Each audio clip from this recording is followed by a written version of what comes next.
बहुत से लोगों के मन में यह प्रश्न जरूर उठता होगा कि आखिर स्त्रियों को शमशान घाट पर जाने के लिए क्यों मना किया जाता है, इसके पीछे का कारण क्या है। आज हम इस प्रश्न का उत्तर आप सभी को एक अलौकिक कथा के माध्यम से देने जा रहे हैं। इस कथा को धर्मराज ने देवर्षि नारद जी को सुनाई थी। एक बार की बात है, नारायण भक्त देवर्षि नारद जी नारायण नारायण का जप करते हुए यमलोक में पधारते हैं। नारद जी को आता हुआ देखकर यमराज बहुत प्रसन्न हो जाते हैं और नारद जी से कहते हैं, हे ब्रह्मानंदन, यमलोक में आपका स्वागत है।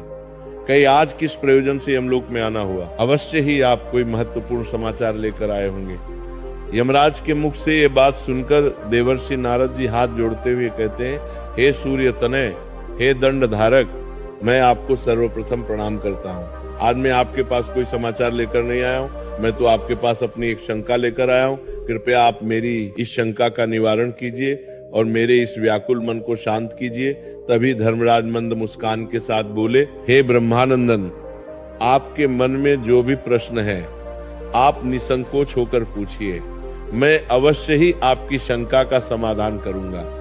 फिर देवर्षि नारद जी कहते हैं, हे सूर्य तनय धर्मराज, मेरा पहला प्रश्न यह है कि मनुष्य गरीबी से मुक्ति कैसे पा सकता है, और मेरा दूसरा प्रश्न है कि किस कारण से स्त्रियों का शमशान घाट जाना वर्जित है। देवर्षि नारद का प्रश्न सुनकर धर्मराज मुस्कुराते हुए बोले, हे देवर्षि, आज आपने समस्त मानव जाति के हित के लिए अत्यंत ही महत्वपूर्ण प्रश्न पूछा है। इस प्रश्न के उत्तर में समस्त मानव जाति का कल्याण छिपा हुआ है। हे देवर्षि, मैं आपके पहले प्रश्न का उत्तर एक महान कथा के माध्यम से देना चाहता हूँ। तत्पश्चात मैं आपके दूसरे प्रश्न का उत्तर दूंगा। आप इस कथा को ध्यान पूर्वक पूरा सुना, तब ये आपको आपके प्रश्न का उत्तर प्राप्त होगा। जो भी श्रोतागण इस कथा को पूरा सुनते हैं, उनके घर से दुख दारिद्र का नाश हो जाता है और उन्हें गरीबी से छुटकारा मिल जाता है। कथा प्रारंभ करते हुए धर्मराज कहते हैं, हे देवर्षि, प्राचीन समय की बात है। दक्षिण देश में एक नगर था। उसमें दौलतराम नाम का एक धनवान सेठ रहता था। उसके घर में किसी चीज की कोई कमी नहीं थी। उसका व्यापार बहुत अच्छा चल रहा था। उसका परिवार बहुत खुश रहता था। सेठ अपनी पत्नी के लिए हर महीने बहुमूल्य गहने और आभूषण खरीदता था, जिसके कारण उसकी पत्नी उससे बहुत प्रसन्न रहती थी। सेठ की पत्नी बहुत ही भोली भाली थी। उससे कोई भी प्रेम से कुछ पूछ लेता तो वो सब कुछ बता देती थी। एक दिन सेठ की पत्नी ने सेठ से पूछा, हे स्वामी, आपका व्यापार कैसा चल रहा है? आप कैसे इतना धन कमाते हो? अपनी पत्नी का ऐसा प्रश्न सुनकर सेठ ने सारी बात बता दी। सेठ ने कहा, हे प्रिय, मैं अनाज का व्यापार करता हूँ। मैं गांवों में जाकर छोटे छोटे किसानों से अनाज खरीदता हूँ और उसे महंगे दामों में शहर में बेच देता हूँ, जिसके कारण मुझे अधिक धन की प्राप्ति होती है। अपने पति की यह बात जानकर सेठानी बहुत प्रसन्न हुई। उसने सोचा, मेरे पति तो बहुत ही बुद्धिमान है। यह बात तो सारे नगर वालों को पता होनी चाहिए कि मेरे पति कितना बुद्धिमान है, जिसके कारण वह इतना ज्यादा धन कमाते हैं। किसी ने सच ही कहा है कि स्त्रियों को बात पचती नहीं है, वह किसी न किसी रूप में अपनी बात कह देती हैं। वही हाल सेठ की पत्नी का था। अब सेठ की पत्नी ने पूरे नगर में ये बात फैला दी कि कैसे उसके पति अपनी बुद्धि का प्रयोग करके इतना धन कमाते हैं। जब ये बात नगर के लोगों को पता चली तो वे सभी भी अनाज का व्यापार करने लगे। सेठ जो पहले कम दाम में अनाज खरीदता था, अब वही अनाज उसे महंगे दामों में खरीदना पड़ता था, क्योंकि अनाज खरीदना ये वालों की संख्या ज्यादा हो गई थी। अब सेठ को व्यापार में घाटा आने लगा। धीरे धीरे वो गरीब होता गया। सेठ का व्यापार डूबने लगा। ये देखकर वो बहुत चिंतित हो गया। उसे समझ में नहीं आ रहा था कि वो क्या करे। वो चुपचाप एकांत में बैठा हुआ था। तभी द्वार पर एक साधु महात्मा भिक्षा मांगने आते हैं। साधु महात्मा की आवाज सुनकर सेठ की पत्नी ने दरवाजा खोला और साधु महात्मा को प्रणाम किया। फिर साधु महात्मा ने सेठानी से कहा, हे पुत्री, क्या मुझे भोजन मिल सकता है? मैंने कई दिनों से भोजन नहीं किया है। तभी सेठ की पत्नी ने कहा, हे ब्राह्मण देवता, आप घर के अंदर पधारिए, आपका स्वागत है। उसने साधु महात्मा को बैठने के लिए आसन दिया। फिर वो बोली, हे ब्राह्मण देवता, आप प्रतीक्षा कीजिए, मैं आपके लिए भोजन बनाकर लाती हूँ। थोड़ी देर बाद वह साधु महात्मा के लिए तरह तरह के व्यंजन बनाकर लाई और साधु महात्मा को खाने के लिए दिया। साधु महात्मा ने भोजन किया, उसके बाद विश्राम करने लगे। तभी सेठ जी वहां पर आ गए और उन्होंने साधु महात्मा को प्रणाम किया और शांत भाव से उनके समीप बैठ गए। सेठ को इस प्रकार चिंतित देख साधु महात्मा ने कहा, हे पुत्र, क्या बात है? आप अशांत लग रहे हो, तुम्हारी चिंता का क्या कारण है? तभी सेठ ने कहा, हे ब्राह्मण देवता, मेरा व्यापार बंद होने वाला है, क्योंकि नगर में बहुत से लोगों ने अनाज का व्यापार शुरू कर दिया है, जिसके कारण हमें व्यापार में घाटा आ रहा है। इसलिए मैं इतना चिंतित हूँ। सेठ की बात सुनकर सन्यासी महात्मा ने एक लंबी सांस ली और सेठ से पूछा, बेटा, क्या आपने किसी को बताया था कि आप किस प्रकार अपना धन अर्जित करते हैं, किस प्रकार आप अपनी जीविका चलाते हैं? तब सेठ ने कहा, हे ब्राह्मण देवता, ये बात मेरी पत्नी ने मुझसे पूछा था। तब मैंने उसे बताया था कि मैं अनाज का व्यापार करके धन अर्जित करता हूँ। सेठ की बात सुना सन्यासी महात्मा पूरी बात समझ गए और सेठ से बोले, बेटा, आपने जीवन में बहुत बड़ी गलती कर दी है। आपको किसी से भी ये बात नहीं बतानी चाहिए थी, चाहे वो आपकी पत्नी ही क्यों ना हो। आगे सन्यासी महात्मा कहते हैं, हे पुत्र, आज मैं तुम्हें एक कहानी सुनाता हूँ। इस कहानी के माध्यम से ये बताऊंगा कि चाहे कितने भी सगे संबंधी हो, उन्हें ये 3 बातें कभी नहीं बतानी चाहिए। यदि आप इन तीनों बातों का पालन करते हैं तो गरीबी आपके आसपास भी नहीं भटकेगी। कहानी सुनाते हुए सन्यासी महात्मा सेठ से कहते हैं, हे पुत्र, प्राचीन काल की बात है। एक नगर में एक गरीब आदमी रहता था। वो इतना गरीब था कि अपने परिवार के लिए ठीक से भोजन भी नहीं जुटा पाता था। कहते हैं ना कि गरीबी मनुष्य के लिए एक अभिशाप के समान होती है। बिना धन के परिवार चलाना बहुत मुश्किल काम होता है। फिर सन्यासी महात्मा सेठ से आगे कहते हैं, हे पुत्र, वह गरीब आदमी जैसे तैसे अपने परिवार का भरण पोषण कर रहा था। कभी उनको भोजन मिल जाता था तो कभी भूखे पेट ही सोना पड़ता था। एक दिन उस गरीब आदमी की पत्नी ने कहा, हे स्वामी, कब तक हम इस गरीबी के दलदल में जिएंगे? कब हमें इस गरीबी से मुक्ति मिलेगी? हमारे पास तो इतना धन भी नहीं है कि हम भरपेट भोजन कर सके। ऐसे कब तक चलेगा? फिर उसने अपने पति से कहा, हे पतिदेव, आप धन कमाने के लिए शहर चले जाइए। पत्नी के बार बार कहने पर वह गरीब आदमी धन कमाने के उद्देश्य से शहर की ओर निकल पड़ा। वह जंगलों के रास्ते से शहर की ओर जाने लगा।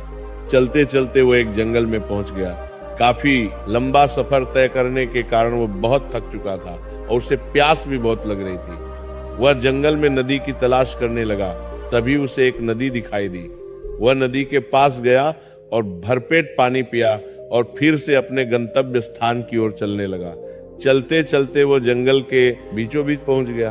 तभी उसे एक विशाल का ये वटवृक्ष दिखाई दिया, जो अपने चारों ओर एक दिव्य आभा बिखेर रहा था। उसकी शाखाएं मानो आकाश को छू रही थी और उसकी जड़ें धरती को गहराई से बांध कर रखे हुए थी। उस वृक्ष के चारों तरफ एक शांत वातावरण था और ठंडी ठंडी हवा बह रही थी।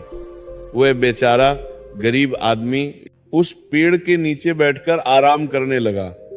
आगे की कथा सुनाते हुए सन्यासी महात्मा सेठ से कहते हैं, हे पुत्र, वह गरीब आदमी वटवृक्ष के नीचे आराम से लेटा हुआ था। तभी उसने देखा जंगल से एक विशालकाय सर्प आया और पेड़ पर चढ़ गया। वह गरीब आदमी ये दृश्य बहुत ही खामोशी से देख रहा था और मन ही मन सोचने लगा कि यह सांप इस वटवृक्ष पर क्यों चढ़ रहा है। उसके मन में यह जानने की उत्सुकता हुई और वह उस सांप के पीछे पीछे पेड़ पर चढ़ने लगा। तभी उसकी नजर पेड़ की डाल पर पड़ी, जिसके ऊपर तोता और मैना का घोंसला था। घोंसला में तोता और मैना के बच्चे रखे हुए थे। उस सांप को देखकर तोता और मैना के बच्चे डर के मारे चिल्लाने लगे। वो गरीब आदमी देखते ही समझ गया कि ये दुष्ट सांप इन बच्चों को खाने आया है। वो मन ही मन सोचने लगा कि यदि आज मैंने इस सांप से बच्चों की रक्षा नहीं की तो मुझे घोर पाप लगेगा। वैसे भी बच्चे तो बच्चे ही होते हैं, चाहे वे इंसान के हो या किसी पक्षी के। बच्चों की हमेशा रक्षा करनी चाहिए। उधर वो सर्प उन बच्चों के पास पहुंच जाता है। तभी वो गरीब आदमी जल्दी से पेड़ की एक टहनी तोड़ता है और सर्प के ऊपर प्रहार कर देता है। जैसे ही डंडे का प्रहार सर्प के ऊपर पड़ता है, वह पेड़ से नीचे गिर जाता है और जंगल की ओर भाग जाता है। फिर वह गरीब आदमी उसी वटवृक्ष के नीचे आकर लेट गया उधर तोता और मैना के बच्चे अपनी रक्षा करने वाले उस गरीब आदमी को भगवान का रूप समझकर मन से दुआएं देने लगे। उसी समय तोता और मैना अपने बच्चों के लिए जंगल से दाना लेकर आ जाते हैं। अपने माता पिता को पास आया देख तोता और मैना के बच्चे बहुत खुश होते हैं और उन्हें पूरी घटना बताते हैं और कहते हैं, हे माँ, इस वृक्ष के नीचे जो मनुष्य विश्राम कर रहा है वह हमारे लिए ईश्वर का रूप बनकर आया था, जिसने हम सबको सर्प का आहार बनने से बचाया है।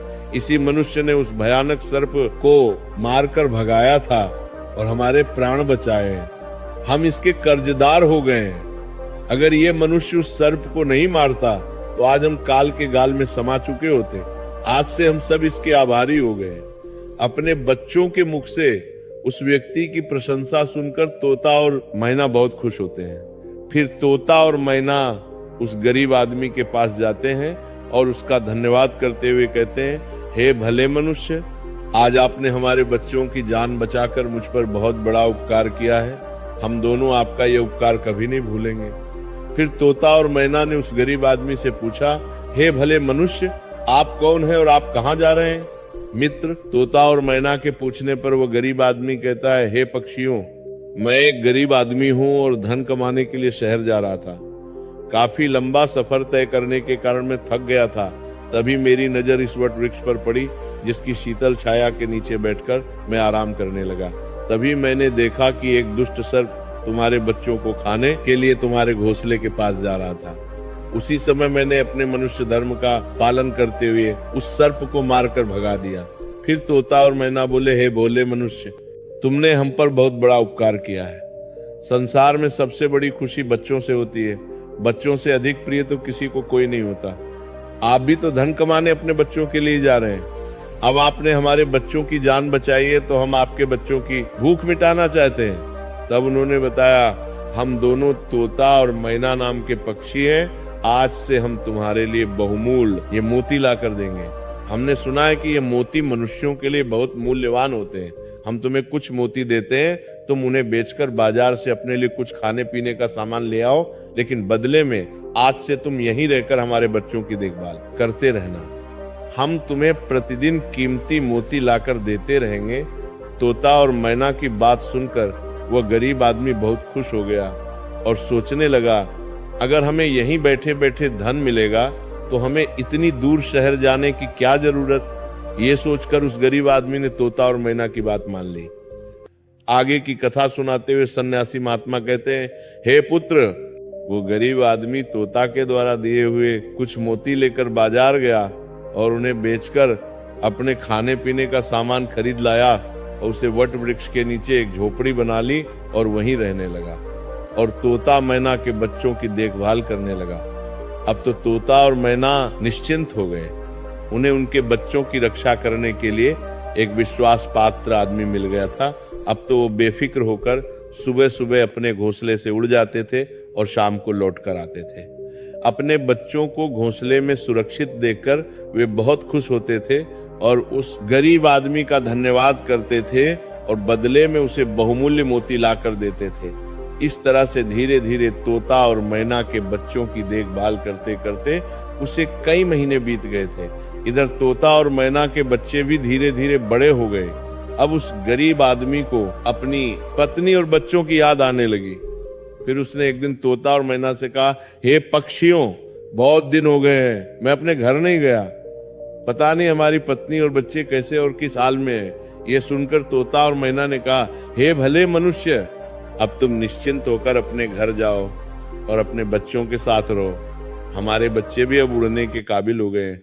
अब मुझे कोई भय नहीं। तुम अपनी पत्नी और बच्चों की देखभाल करो। यदि कभी तुम्हें हमसे मिलने का मन करे तो तुम इसी स्थान पर आ जाना। इतना कहकर तोता और मैना उस गरीब आदमी को ढेर सारे मोती दे देते हैं। अब वो गरीब व्यक्ति उन मोतियों को अपने साथ लेकर अपने घर पहुंच जाता है। उसने वो मोती अपनी पत्नी को दिखाए। इतने सारे मोती एक साथ देखकर उसकी पत्नी बहुत प्रसन्न हुई। उसने पूछा, पतिदेव, तुम ये कीमती मोती कहाँ से लेकर आए हो? तब उस आदमी ने अपनी पत्नी से कहा, हे प्रिय, ये सारे मोती मुझे तोता और मैना ने दिए हैं। मैं कई महीनों से एक तोता और मैना के बच्चों की देखभाल कर रहा था। बदले में उन्होंने मुझे ये बहुमूल्य मोती दिए हैं। ये मोती बहुत कीमती और अनमोल है। इन्हें बेचकर हम धनवान बन सकते हैं और इस गरीबी के अभिशाप से बाहर निकल सकते हैं। अब हम इन मोतियों को बेचकर अपने बच्चों के लिए अच्छे अच्छे वस्त्र लाऊंगा और तुम्हारे लिए नए नए आभूषण बनवाऊंगा। आगे सन्यासी महात्मा सेठ से कहते हैं, हे पुत्र। अब वो आदमी उन मोतियों को बेचकर बाजार से अपने घर का सारा जरूरी सामान ले आया और अपने लिए एक बहुत ही सुंदर घर बनवाया। फिर वो अपनी पत्नी और बच्चों के साथ आराम की जिंदगी जीने लगा। एक दिन उस राज्य के राजा रुद्रदेव की तबीयत अचानक खराब हो गई और वो एक गंभीर रोग से ग्रसित हो गया। राजा का इलाज करने के लिए दूर दूर से बड़े बड़े वैद्य हकीम राजा का इलाज करने के लिए आने लगे और अपने अपने तरीके से इलाज करना शुरू कर दिया, लेकिन राजा के स्वास्थ्य में कोई सुधार नहीं हुआ। फिर एक दिन राजकीय वैद्य ने कहा, महाराज, इसका एकमात्र इलाज यही है कि आपको किसी तोते के बच्चे का मांस मिल जाए तो आप बिल्कुल ठीक हो सकते हैं। वैद्य की ये बात सुनकर राजा रुद्रदेव ने अपने मंत्री को बुलाया और कहा, जाओ इसी समय राज्य में घोषणा करवा दो कि जो भी व्यक्ति राजा को तोता लाकर देगा उसे 100 स्वर्ण मुद्राएं उपहार में दी जाएंगी। राजा के आदेशानुसार मंत्री ने सारे राज्य में घोषणा करवा दिया कि जो भी व्यक्ति महाराज के लिए तोता लेकर आएगा उसे उपहार में 100 स्वर्ण मुद्राएं दी जाएंगी। ये बात पूरे राज्य में हवा की तरह फैल गई। नगर के लोग तोते की तलाश में इधर उधर जंगलों में जाने लगे, लेकिन किसी को भी तोता नहीं मिला। अंत में सबके हाथ में निराशा ही आई। आगे की कथा सुनाते हुए सन्यासी महात्मा सेठ से कहते हैं, हे पुत्र, एक दिन उस गरीब आदमी की स्त्री अपने पड़ोस में कुछ स्त्रियों के साथ बैठकर बात कर रही थी। तभी बातों ही बातों में उन सबके बीच तोते की चर्चा छिड़ गई। तभी एक स्त्री उस गरीब आदमी की पत्नी से बोली, बहन, क्या तुम्हें पता है कि राजा किसी गंभीर रोग से ग्रसित हैं जिनके इलाज के लिए वैद्य ने एक तोता लाने के लिए कहा है। वैद्य के कहने पर राजा साहब ने तोते का बच्चा लाने का आदेश दिया है और साथ में यह भी कहा है कि जो भी तोते का बच्चा लेकर आएगा उसे वह 100 स्वर्ण मुद्राएं उपहार में देंगे। आगे वह कहती है, हे बहन, तोता लाना कोई आसान काम नहीं है। इतना ही आसान काम होता तो राजा के पास इतने सैनिक हैं, वह कब का ले आते हैं। जब उस गरीब आदमी की पत्नी ने यह बात सुनी कि राजा साहब बीमार हैं और उन्होंने घोषणा की है कि जो कोई उन्हें तोते का बच्चा लाकर देगा उसे वो उपहार में 100 स्वर्ण मुद्राएं देंगे, तो ये सुनकर वो बहुत खुश हो गई और उसने कहा, अरे बहनों, तोता लाना कौन सी बड़ी बात है। मेरे पति तो कई महीने तक तोता और मैना के बच्चों की देखभाल करके आए हैं, वह एक नहीं कई तोते ला सकते हैं। इतना कहने के बाद वो अपने घर चली गई। नगर की स्त्रियों ने जब उसकी ये बात सुनी तो उन्होंने अपने अपने पतियों से जाकर बताया। धीरे धीरे ये बात पूरे नगर में फैल गई। जब ये बात राजा रुद्रदेव को पता चली कि उनके राज्य में एक व्यक्ति है जो तोता और मैना के बच्चों की देखभाल करता था और वो उसके लिए तोता लेकर आ सकता है, तो राजा ने तुरंत अपने सैनिकों को आदेश दिया कि जाओ उस आदमी को पकड़कर मेरे सामने उपस्थित करो।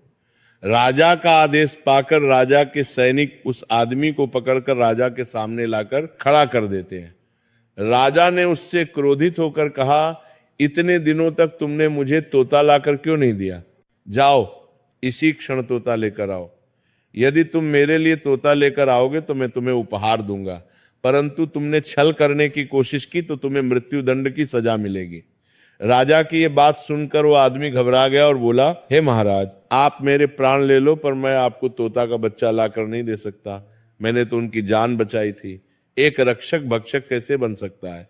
उसकी इस बात को सुनकर राजा रुद्रदेव उस पर क्रोधित होते हुए बोले, अगर तुमने हमारी बात नहीं मानी और तोता का बच्चा लाकर नहीं दिया तो हम तुम्हारी पत्नी और बच्चों को मरवा देंगे।